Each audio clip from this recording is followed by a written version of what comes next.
Massive protests in West Bengal. Resident doctors and medical students continue their agitation for the fifth day. It spills over to the national scene. Indian Medical Association launches a 3-day protest, calls for a strike on Monday. Mamata Banerjee sees a BJP hand in everything. The West Bengal Chief Minister says that outsiders instigated the doctors in her state, blames the BJP for targeting Bengalis. Doctors demand an apology over this remark.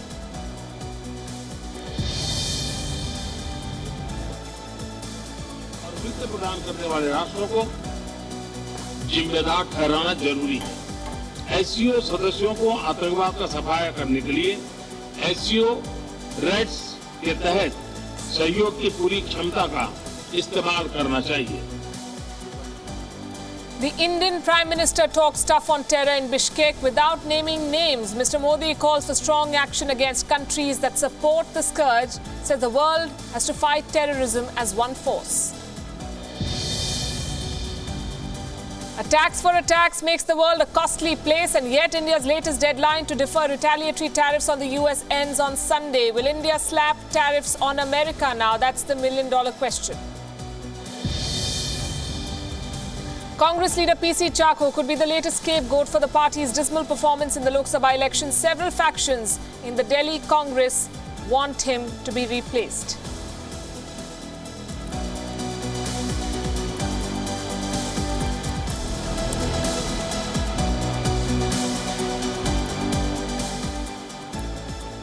Good evening and welcome to India Watch. I'm Palki Sharma Upadhyay. On this show, we bring you the biggest headlines from India, the latest updates and unbiased analysis. As the world watches this country, it's important to set the right narrative to bring you the right stories. In the next 30 minutes, we bring you up to speed with India.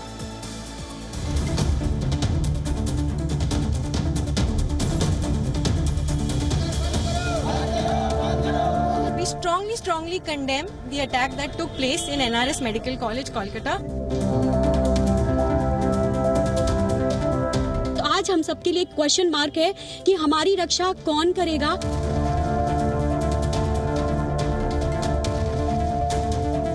अगर हम लोग ठीक रहेंगे तभी हम patient को treat कर पाएंगे। अगर सेवियर नहीं रहेगा तो किसको सेव करेगा।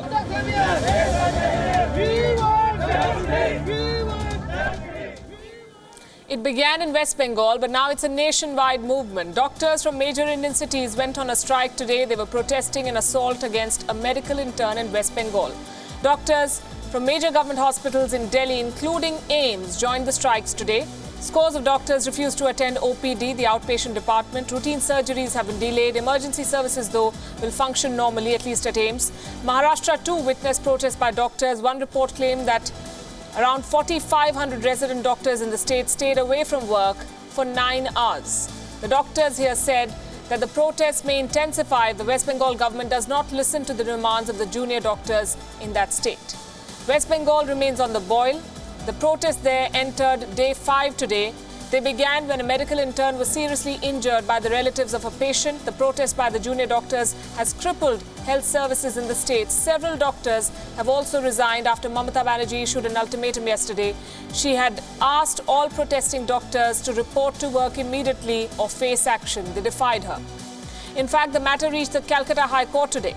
A PIL was filed to declare the protest illegal, but the court came down heavily on the West Bengal government. The judges asked the ruling TMC government to negotiate with the protesting doctors. The court wants the state government to mediate and find an amicable solution to end this crisis. But is Mamata Banerjee listening? She doesn't seem to be. Instead, she has given these protests a political spin. She is blaming the opposition and the media for the crisis in her state. এই যে সংবাদ মাধ্যম আপনারা তাদের নিয়ে সারাক্ষণ আমি বললাম অনেক বহিরাগত আছে সবাই তো বহিরাগত নয় যারা ইনসাইডার আউটসাইডার ছিল তো আমি তো আপনাদের যুক্তি দিয়ে বলে দিলাম নাম বলে দিলাম কোথায় কাজ করে বলে দিলাম কত বছর কাজ করে বলে দিলাম কোন রাজনৈতিক দল করে সেটা আর বলছি না খুঁজে নিন সবই যদি আমি করে দিই তাহলে আপনারা কি করবেন আপনাদের দেখতে হবে এগুলো সব সময় মমতা ব্যানার্জিকে গালি দিয়ে বিজেপিকে সন্তুষ্ট করার করবার চেষ্টা করবেন না মমতা ব্যানার্জি কোটিপতি ঘরের মেয়ে নয় আর মমতা ব্যানার্জি আতেল নয় তাই মমতা ব্যানার্জিকে গালাগালি দেওয়া মিডিয়ার কাজ আমার তাতে কোনো যায় আসে না, মিডিয়ার কাজ করবে। আমাকে বরঞ্চ আপনারা গালাগালি দিলে আমার ভাগ্য আরো ভালো হয়, আমি আপনাদের প্রতি গ্রেটফুল থাকি। Pro-airplane victim. A little while back, the West Bengal Chief Minister did meet a delegation of doctors though, but protests prompted an appeal from the Union Health Minister Harshvardhan as well. He met with a delegation of protesting doctors from AIIMS in Delhi. Appealing to them, he asked them to hold just symbolic protests if they must. He's also made an appeal to Mamata Banerjee, asking her to not make this issue into an issue of prestige. आप अपना गुस्सा प्रकट करने के लिए सांकेतिक तरीकों का इस्तेमाल करिए। जब आप हड़ताल करते हैं तो कहीं ना कहीं जो आपको एक जिम्मेदारी मिली है, कहीं ना कहीं जो आपने एक ओथ ली है डॉक्टर बनने के बाद, उसका हम वायोलेशन करते हैं। ममता बनर्जी हैं मुख्यमंत्री पश्चिम बंगाल, उनसे हाथ जोड़कर अपील है कि इस संवेदनशील विषय को वो कोई प्रेस्टीज का विषय ना बनाए। But there's a high chance these protests could escalate. The Indian Medical Association has called for nationwide strikes on Monday. The IMA wants doctors to halt all non-essential health services. They're raising demands for a law against violence in hospitals. We want the government to promulgate a central act against violence, prevention of violence against doctors. It has been a long pending demand and it is very difficult. So much rage is there pan-India that this Bengal crisis has been a flashpoint. We have been agitating again and again. Suddenly we have been exposed to incidents in Andhra, then Jharkhand, and sundry incidences are happening all over the country. This crisis did not erupt overnight. The demands of these doctors are legitimate. There is a combination of factors that is driving this crisis. Let's start with the root cause of the problem: medical colleges. There aren't enough of them. India needs more colleges and more doctors. It's a bit of a vicious cycle. The government tries to increase the number of seats in MBBS courses, but who is going to train these extra students?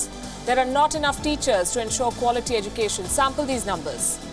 This year, as many as 2,750 seats will be added to MBBS courses in 25 new government colleges. This will be the biggest ever addition to government MBBS courses in India. The private sector is pitching in too.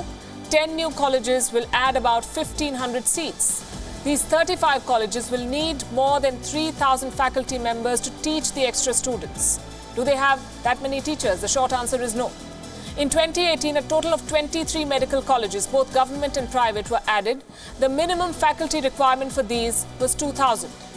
In 2017, 13 colleges were opened. They needed more than 1,100 faculty members. Similarly, in 2016, 30 new colleges came up. The faculty requirement for this was 3,000. If you add all of this, from 2016 onwards, more than 100 medical colleges have been added in India. They need more than 9,000 teachers. The question is, where are these teachers? The next question: how does this, what we've just discussed, affect the situation at hand? A shortage of good teachers in medical education has compromised quality and promoted unethical practices. What do private colleges do? At least some of them. They've been caught hiring ghost faculty just to get licenses. Such institutions hinder India's ability to create good doctors. This shortage then is reflected in hospitals. There aren't enough good doctors and hospitals to treat Indians. Government hospitals are overcrowded across the country. According to a report in 2017, there is less than one doctor for 1,000 people in India. Less than one for 1,000, which is why mishaps happen. Proper care is hard to come by. The medical staff is stretched. When things go wrong, violence erupts. Doctors are abused, they're beaten up. Patients say they're being denied health care. And this problem is not limited to West Bengal. Look at AIIMS, India's premier medical institute in New Delhi. In 2013 and 14, there were as many as 32 cases of workplace violence recorded at the All India Institute of Medical Sciences. A lot of these cases, 38% to be exact, were witnessed in the casualty ward. And in 91% of these cases, those responsible for the violence were not punished. The doctors on strike today are protesting against all of this. They want an assurance of safety while they work. We must tell you that this problem is not unique to India. Incidents of violence against doctors are reported elsewhere too, in other countries too, including countries like America, the United Kingdom and China, and their numbers are rising too. A recent survey in America found that nearly half of the doctors were assaulted on the job. More than 3,500 doctors were part of this survey. In China, a study spread across 10 provinces came up with some shocking results. More than half of the physicians were verbally abused, 1/3 were threatened, and more than 3% were physically assaulted in the past 12 months. So what are these countries doing to tackle the problem? Can Indian authorities follow some of those measures? In America, 30 states have passed laws making assault against medical professionals a felony. Basically, it's a crime to attack a doctor or a nurse in these states. It is punishable by law. Beyond that, experts recommend several interventions like more security officers, more CCTV cameras with observers and so on. In the United Kingdom, some hospitals have started training medical professionals in conflict resolution.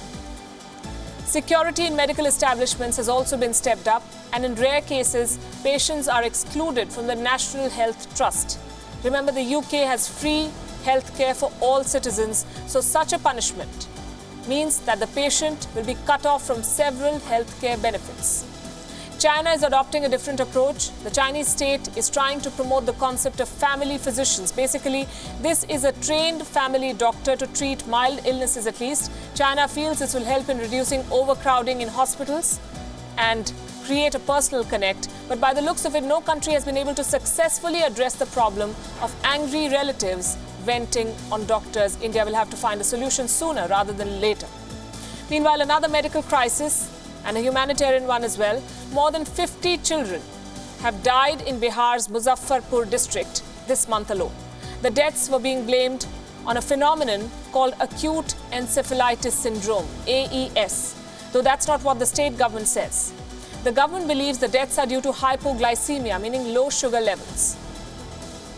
Experts say it's one of the symptoms of AES, so it's a mix of both perhaps. The World Health Organization defines AES as an acute onset of fever and change in mental status and/or new onset of seizures among a person of any age at any time of the year. It can be caused by bacteria, by fungus, even viruses of different strains. The symptoms include sudden high fever, convulsions, severe vomiting, weakness and unconsciousness, mental confusion, disorientation, delirium, even coma. So is this disease a new one in India? Not exactly. AES is an annual phenomenon. It usually happens at temperatures above 42 degrees Celsius. Children below 15 years of age are the worst affected. The worst hit regions in India include eastern Uttar Pradesh and western Bihar. In fact, this disease has been a challenge for the health department since it was reported 25 years ago. In 2010, 120 children were reported dead because of AES. In 2014, 90 such deaths were reported, 90. The Bihar government, along with UNICEF, had adopted standard operating procedures. These involved government officials visiting households, officials checking children for low blood sugar levels and high fever. But this year, these procedures were not followed. At least that's what reports say. Health authorities are rejecting all such reports. Acute encephalitis syndrome, AES, claimed many lives in 2017 as well. 1,300 deaths were reported in UP's Gorakhpur alone, most of them linked to AES. Since 2010, though, more than 75,500 cases have been reported in India, and a bulk of these cases were from UP. The state government then introduced a vaccination program in 2018, and reports say it has substantially reduced the number of cases, but the fight is far from over. The tricky subject of special status for Andhra Pradesh is back in the news. The new Chief Minister of the state, Jagan Mohan Reddy, met Home Minister Amit Shah today. On the agenda was the same demand that his predecessor Chandrababu Naidu made: special status for Andhra Pradesh. Jagan will raise the issue again on Saturday. He'll be at the Niti Aayog meeting, which will be chaired by the Prime Minister himself. Tomorrow is the Niti Aayog meeting. So tomorrow we would be representing our case with the Niti Aayog, which is chaired by the Honorable Prime Minister. And in that process, today evening, I had taken an appointment to meet the Home Ministry also, to try and prevail on him to also soften Prime Minister's heart on special category status. What tomorrow in Niti Aayog we would definitely be asking for. The question of special status is a contentious one. It has implications both political and economic. Let's discuss the money first.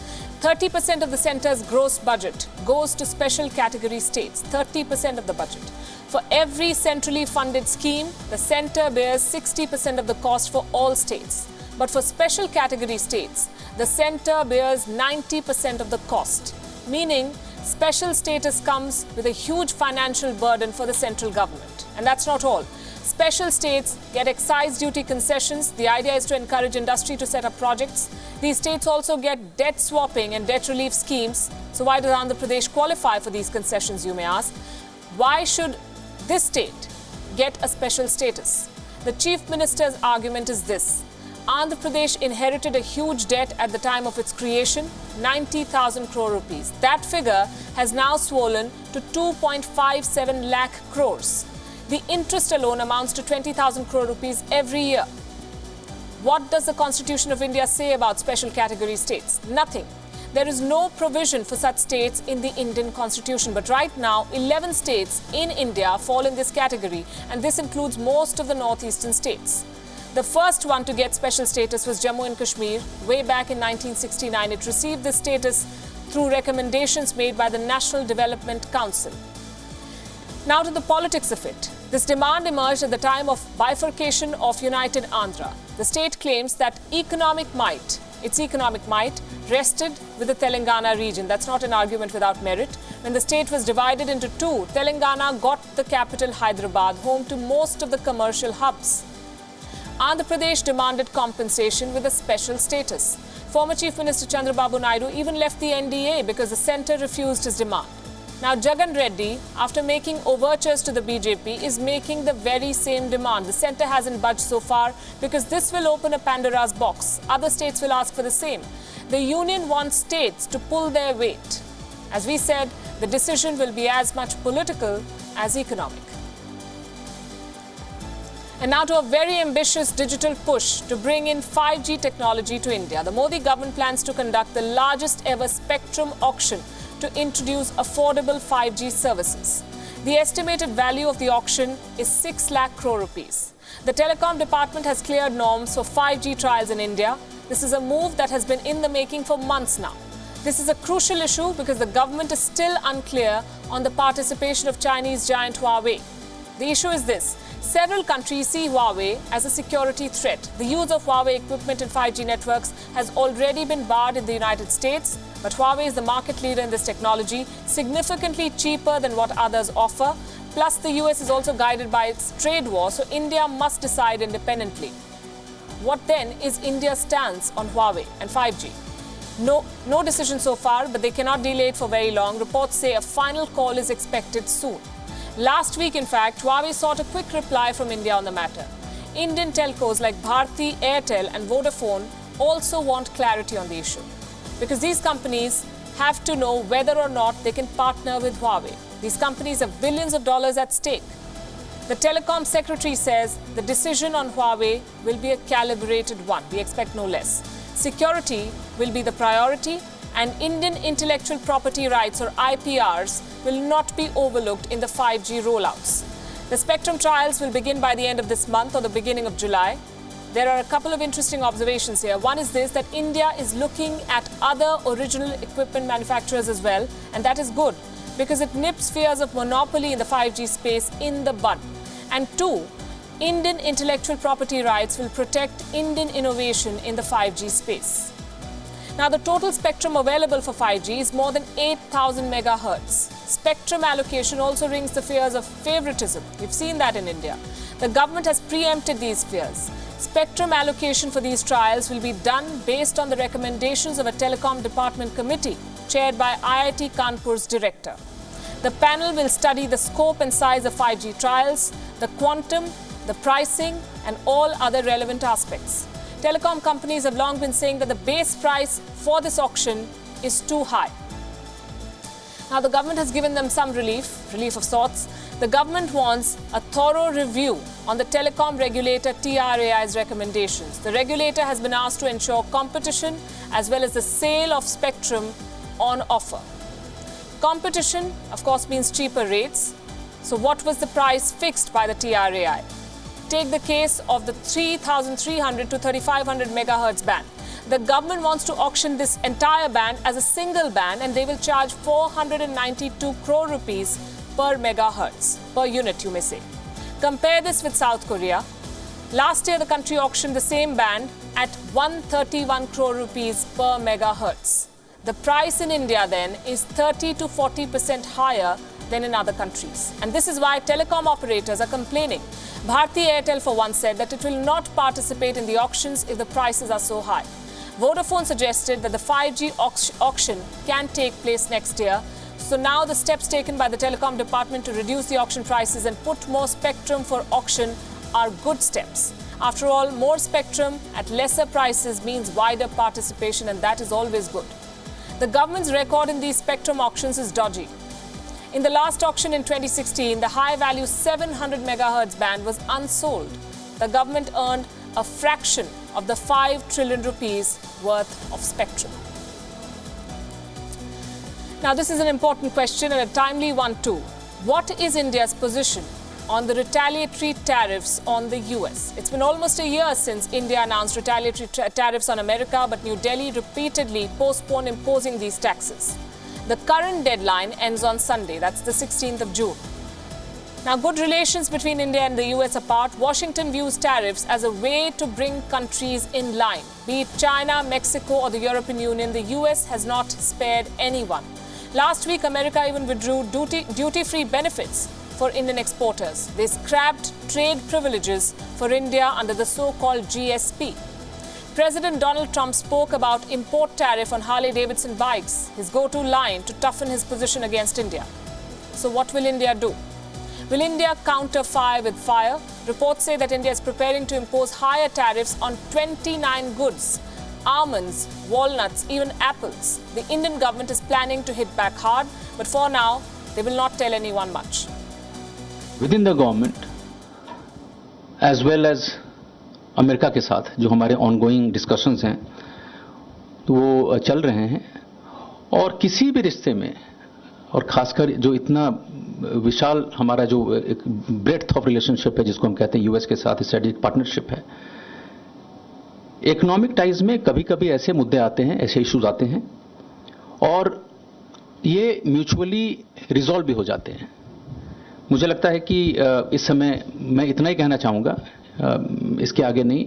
तो इस पर चर्चा चल रही है सरकार के अंदर भी और यूएस के साथ भी. That's the spokesperson of the Ministry of External Affairs. The Commerce Minister was more categorical. He said India will accept the GSP snub gracefully and reorient itself. We also believe that in our development cycle, certain countries were giving us support, which was an added benefit to our efforts to move out of our problems faster. But should some countries have chosen a different path, we accept it gracefully, and I think we'll reorient ourselves to become competitive even without that. The reorientation that the Commerce Minister speaks about could mean imposition of tariffs, but there is still time to go. US Secretary of State Mike Pompeo will visit India on June 25th and 26th. He will meet India's External Affairs Minister S. Jaishankar. Pompeo has said that the meeting will be about quote-unquote tough issues. Tariffs, oil and the issue of H-1B visa are the major tough issues between India and the US. Reports say the Finance Ministry will issue a notification before Sunday. If that happens, expect a tweeting Trump and more references to Harley-Davidson bikes. If India imposes tariffs, then the US may intensify the tariff wars. Should such a stance, in fact, would leave India no option but to side with China in the ongoing trade war. So it's a bit of a tricky issue. If the two governments manage to reach an understanding of sorts, that would be mutually beneficial. Expect an action-packed fortnight on the tariff front, at least. That'll be all on this edition of India Watch. We'll see you again, same place on Monday. Thanks very much for being with us.